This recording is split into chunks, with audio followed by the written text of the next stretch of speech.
Todo comenzó con 2 disparos en Sarajevo.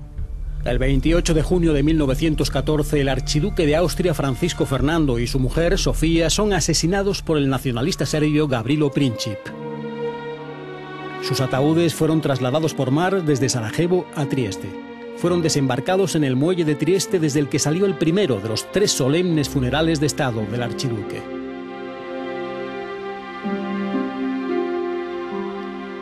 Los Habsburgo fueron trasladados en tren a Viena.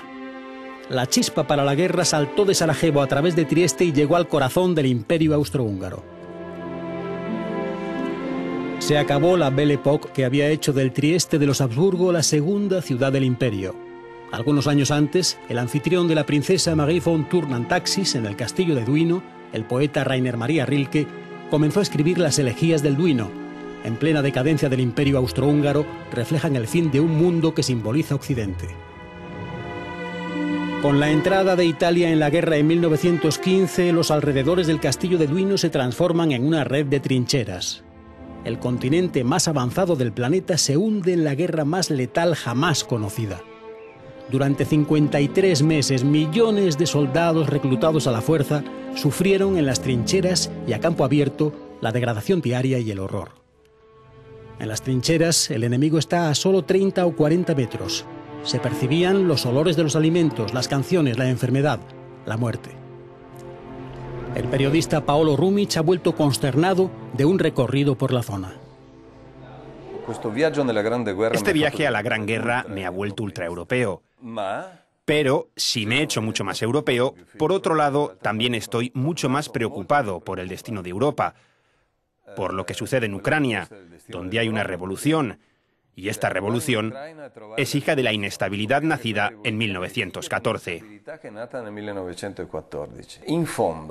Después de casi 70 años de paz, siento esta paz como una paz relativa, en el sentido de que hoy no se despliegan armas, sino capitales. Vivimos un tipo de riqueza económica y de situación cultural que empobrece a poblaciones enteras en beneficio de otras.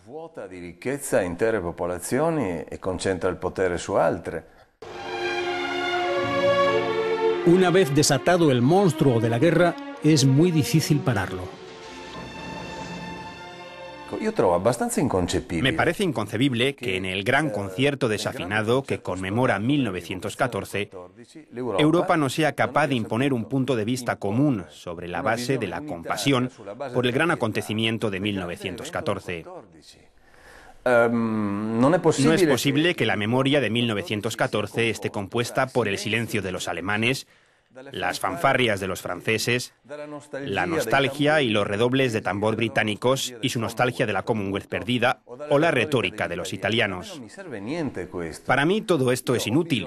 Necesito una gran visión compasiva, así que hay que decir: querida Europa, ved cómo nos vemos reducidos a la incapacidad de prever, a la incapacidad de dar la señal de alarma y alerta.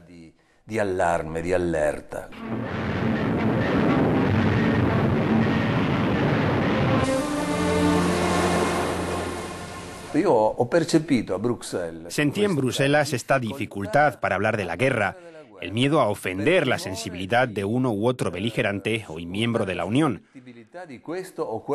Pero, Dios mío, el recuerdo de 1914 no puede reducirse a juegos sin fronteras. Debe haber algo dramático y fuerte. Pero también tenemos que hacer un requiem por los muertos que cayeron.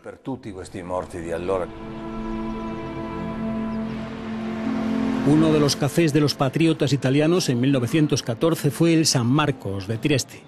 Aquí llegaban jóvenes para alistarse y combatir por Italia. Falsificaban documentos para huir del reclutamiento forzoso de Austria.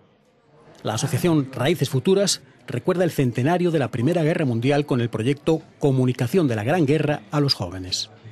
Antes de la Primera Guerra Mundial, Trieste conoció la convivencia, la aceptación, el respeto a las culturas diferentes. Nos gustaría recuperar este tipo de recuerdos en la memoria de lo que fue la Primera Guerra Mundial.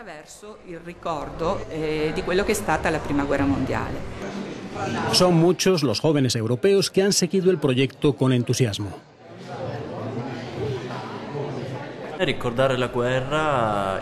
Acordarse de la guerra sin duda implica un fuerte sentimiento de respeto y conocimiento, porque ignorar el pasado implica el riesgo de interpretaciones partidistas. Per poi subirne le interpretazioni che vengono date da parti faziose.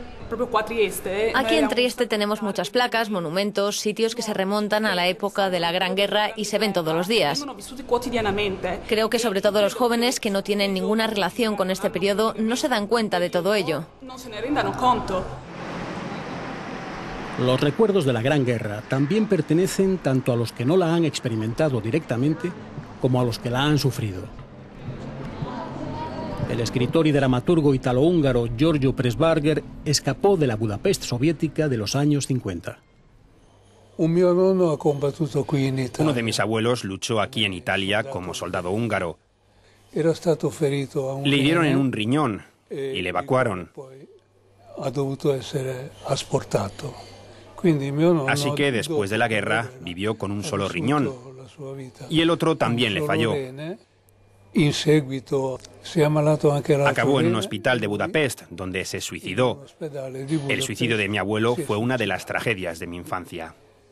Le dirò che il suicidio di questo mio nonno è stato uno dei traumi della mia infanzia. En los Alpes, las divisiones del ejército real italiano y las del austrohúngaro y los alemanes lucharon durante 29 meses. El Museo Kovárid muestra la historia de los acontecimientos que tuvieron lugar durante la Primera Guerra Mundial en este frente.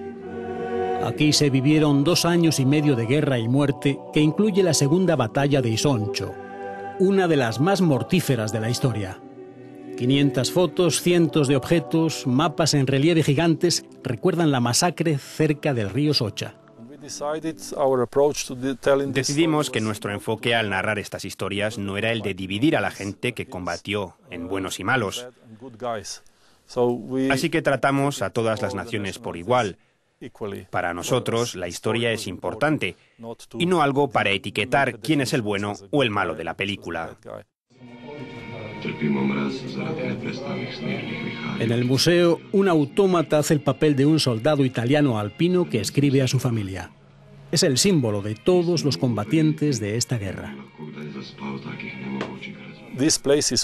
Estos lugares de los que estamos hablando, sobre todo en este museo, enseñan el bienestar de la montaña. Nos está diciendo que la naturaleza era un enemigo muchas veces mayor que el propio enemigo. Y la morfología del terreno enemigo es bastante específica. No se puede comparar con el frente occidental o el ruso. Esto significa que la naturaleza aquí es mucho más dura y que quien se despliegue aquí con sus unidades tendrá una experiencia única. Las montañas son un mundo en sí mismas.